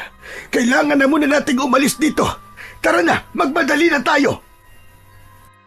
Akma na sanang aalis sila sa lugar na yon nang magulat sila sa bagong dating na mga aswang. Nakangisi ang mga ito habang umaangil. Nakalabas ang malalagari nitong mga ngipin habang nakadipa ang mga kamay na may mahahabang mga kuko. Hindi nyo na kailangang umalis. Tignan mo nga naman ang pagkakataon. Nasa iisang lugar lang ang mga biyag ko at magkakamag-anak pa pala kayo. Magre-reunion kayo ngayon sa impyerno. Ikaw pala ang ama ng hayop na nagbanta sa akin. Ang walang iyang ardo na yun, muntik pa kaming ipahamak. Kumusta naman ang sugat niya? Tutali, nandito na kayo. Ako na ang papatay sa inyo. Hindi mangyayari yun. Dahil natagpuan na ng aking apo malakas na sandatang papatay sa inyong lahi. Mahina rin pala ang isip mo. Ni hindi mo napansing makapangyarihan ang sandatang basta mo nalang itinago sa lumang simbahan. Dahil wala namang silbi, kahit gamitin pa yan sa akin, hindi ako natatakot. Walang makakapatay sa amin dahil kakampi ko ang Diyos ng dilim. Walang magagawa ang Diyos nyo dahil dito pa lang ay papatayin ko na kayo at isasama ko kayo sa impyerno. Nagkakamali ka! Mag-isa ka lang pupunta sa impyerno. Buhay ka pa pero sinusunog na ang kaluluwa mo sa impyerno. Kasama ng dinudiyos mong hari ng kadiliman. Ang mga katulad nyo ay dapat parusahan. Kaya tama na satsat. Simulan na natin ang laban! Nahila ni Lolo Tupi ang natitigilang si Aling Lora papunta sa pinagkukublihan nitong halaman para magtago. Hinayaan nilang sumugod si Delpin sa nakatayong si Mang Doming, kasama ang asawa nitong may malababoy ramong anyo. Nauna itong umatake kay Delphin, ngunit naiwasan niya ang matatalas nitong mga kuko. Umikot siya sa ere at tinagpas niya ang ulo ni Aling Linda. Umalsik ang ulo nito sa paanan ni Mang Doming. Nanginginig ang kamay nitong hinawakan ang pugot na ulo ng asawa. Pero bago pa nito mahawakan ang buhok nito, ay natunaw na yon dahil sa bumalot na apoy sa ulo nito. Hindi! Hindi! Magbabayad kang bata ka! Papatayin kita! Pinatay mo ang asawa ko! Galit na sumugod si Mang Doming habang pasuray-suray ng takbo. Nararamdaman nito ang malakas na liwanag na bumabalot sa kanyang palakol, kaya saktong paglapit nito sa kanya ay hinampas niya kagad ito ng palakol sa leeg. Nasugatan ito ng malalim at bumulwak ang dugo nito. Hindi pa siya nasiyahan.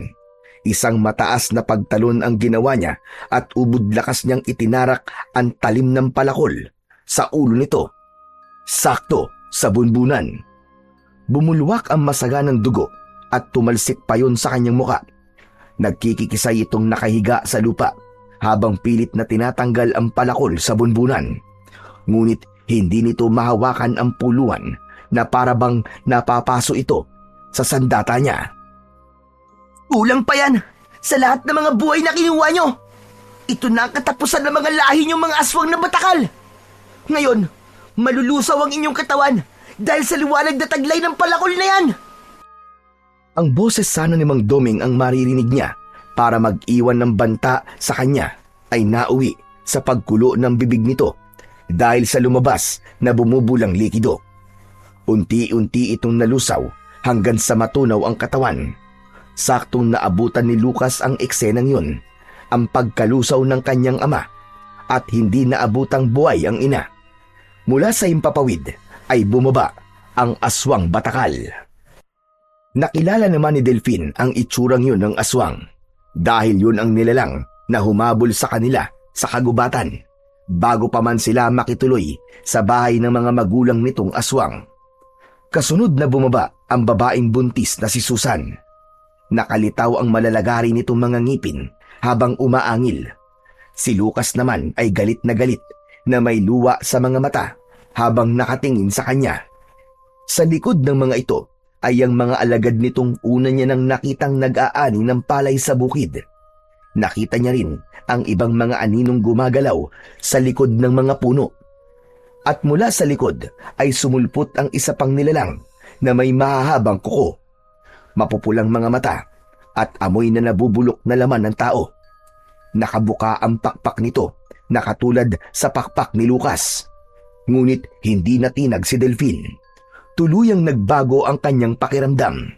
Hindi na siya ang batang matatakutin. Hindi siya umatras. Matapang niyang hinarap ang mga halimaw. Yeah! Pinatay mo mga magulang ko! Kaya wag na kayong umasa! Nabubuhayin ko pa kayo! Hindi ako natatakot sa'yo. Katulad mo, pare-pareho lamang tayong iisa ang buhay. Kaya kung talagang matapang ka, lalaban ka sa akin nang tayong dalawa lang. Hindi mo ako maloloko! Isa ka lang batang walang silbi! At hindi ako pagtataasan ng balahibo sa mga kagaya mong nagtatago sa sandatang hawak mo! Kaya pala nang hawakan kita ay may naramdaman akong init sa katawan mo na parang libu-libong bultay ng kuryente nasa balat mo. Yung pala, nakuha mo pala ang palakol na yan. Sana pala, pinatay ko na kayo. Tama na, Satsat. Napakadaldal mo. Hindi ka na dapat binuhay sa mundo to. Mamatay ka ng hayop ka! Ah! Lumipad ang aswang sa ere. Humagikgik, ngunit mabilis na sumugod sa kanya. Sinalubong niya ito ng palo ng palakol sa muka. Ngunit nakaikot ito ng paglipad at naiwasan ng pagtama ng talim ng kanyang sandata. Akala ni Susan ay hindi naramdaman ni Delphine ang paglapit nito sa kanya. Kaya napasigaw ito nang biglang humarap si Delphine at napalo na niya ito ng palakol sa leeg. Napaatras ang babaeng batakal na nahawakan ang nakabukan leeg dahil sa sugat.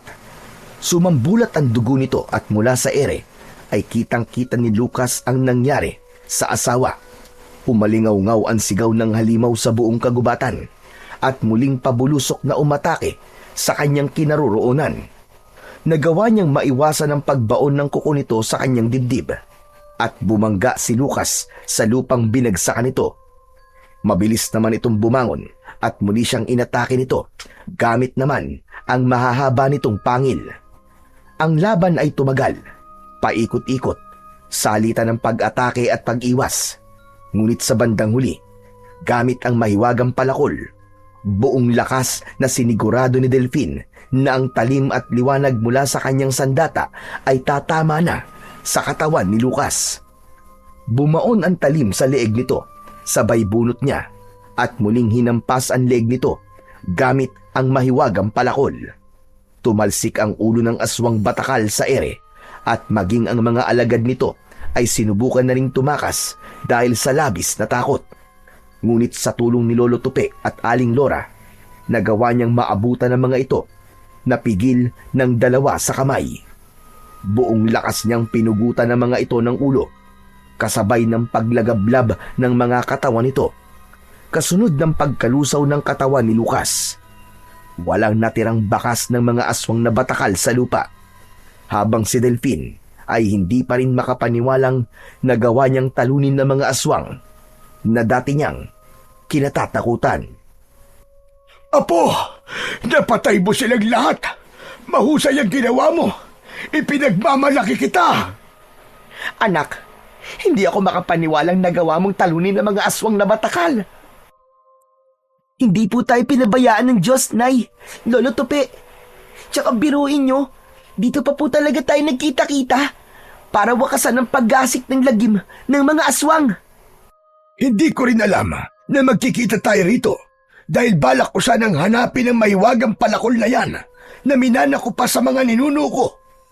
Makapangyarihan talaga yan at ang taglay na liwanag sa talim niyan ay kayang lumunas ng sugat. Sugat na likha ng mga aswang. Ngunit ang epekto naman yan sa mga aswang ay kamatayan at pagkasunog. Tara na, kailangan na natin puntahan si Ardo. Hindi sinabi ni Delphine na hindi pa siya handang makita ang kanyang ama. Ngunit nang malaman niya na ang liwanag ng palakol ang tanging makakapagpagaling kay Mang Ardo, ay isinantabi na muna niya ang lahat ng sama ng loob sa kanyang ama. Panahon na rin naman siguro na marinig naman niya mula sa ama ang dahilan nito kung bakit sila iniwan ng nanay niya. Kaya ang mismong tricycle ni Lucas ang ginamit ng matanda para makaalis sila sa lugar na yon. Nakakalungkot man isipin, pero wala na silang nailigtas na buhay sa mga bihag na nakakulong sa hawlang kahoy. Isang matagumpay na pagpapatakbo ng sasakyan ang ginawa ni Lolo Tupe papunta sa bahay ng matanda. Hindi siya makapaniwalang halos 15 minuto lang ang oras na tinakbo ng kanilang sasakyan papunta sa bahay ng kanyang ama. Ganun lang kalapit sana at hindi pa sila napahamak sa bahay ng mga aswang.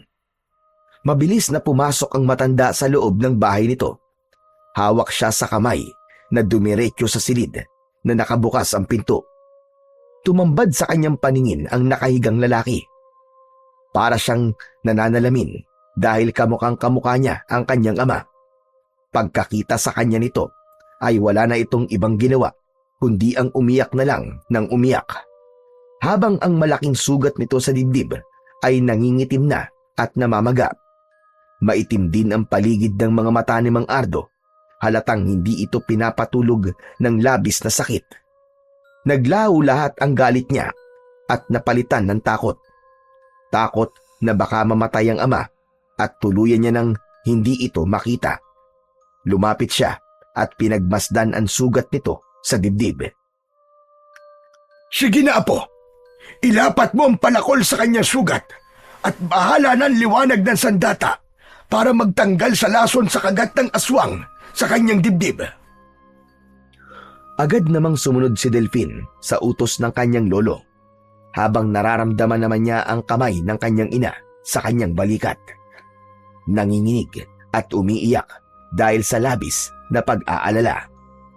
Hinayaan ni Delphine na kumalat ang malakas na liwanag sa buong katawan ni Mang Ardo, at sa pagbabalik ng dating sukat ng palakol at pagkawala ng liwanag nito, nakita niyang bumula ang sugat ng kanyang ama at tila isa yung himala na biglang nagsara. Misteryosong naghilom ang sugat.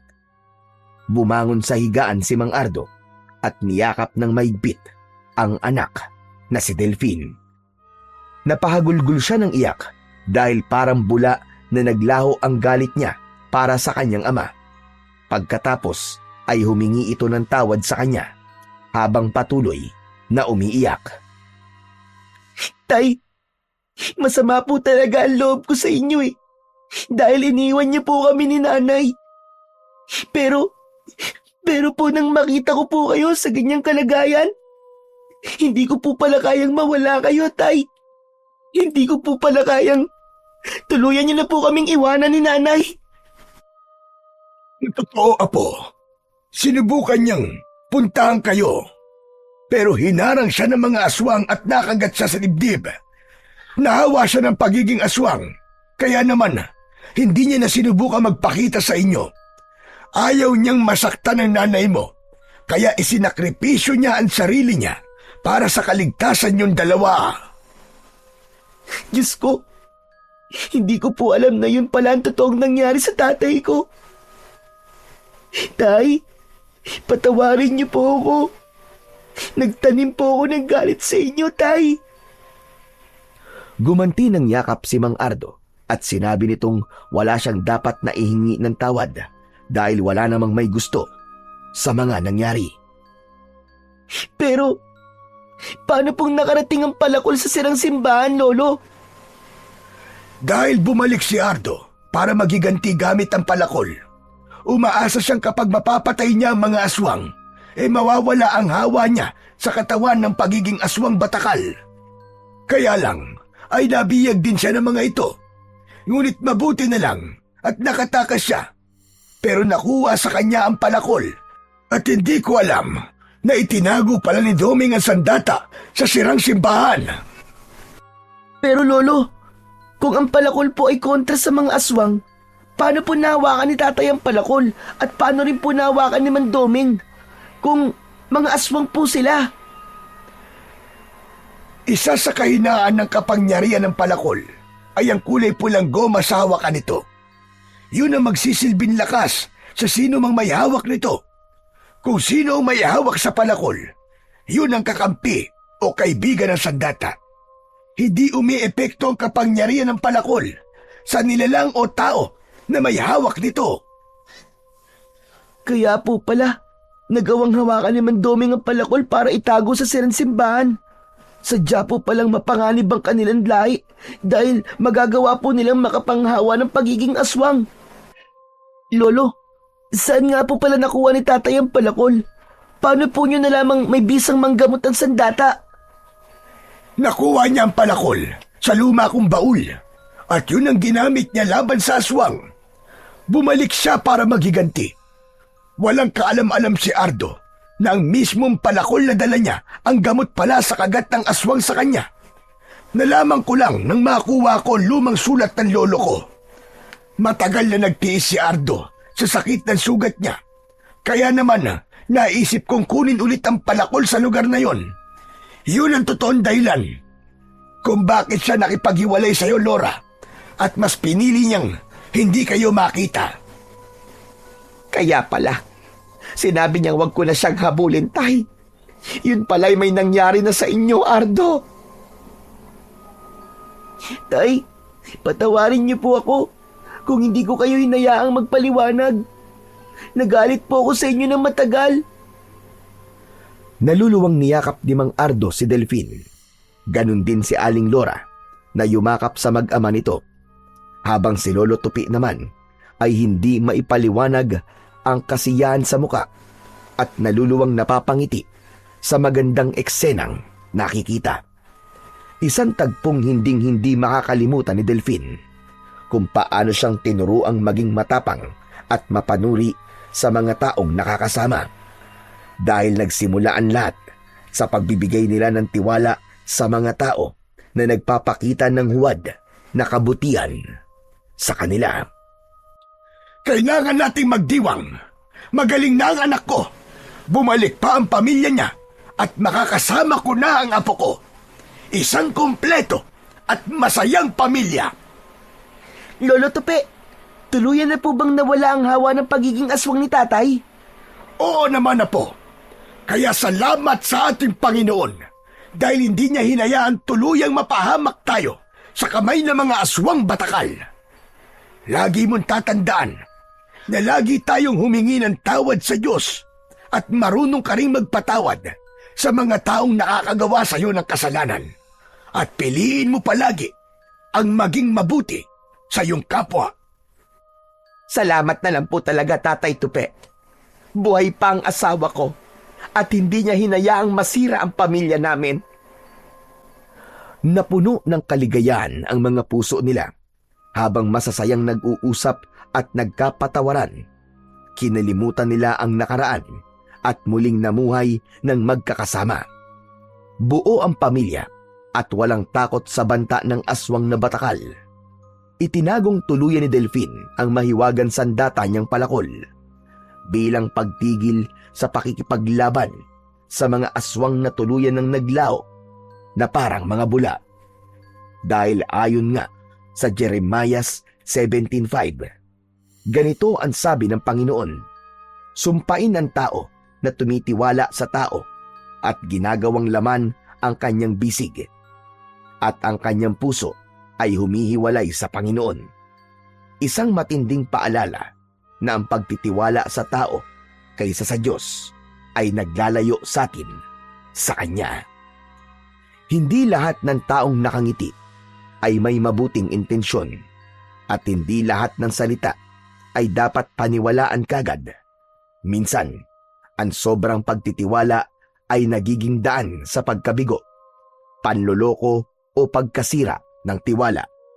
Dahil ang mas mahalaga ay magbigay ng tiwala sa Panginoon kaysa ang magbigay ng tiwala sa taong kampun pala ng kadiliman.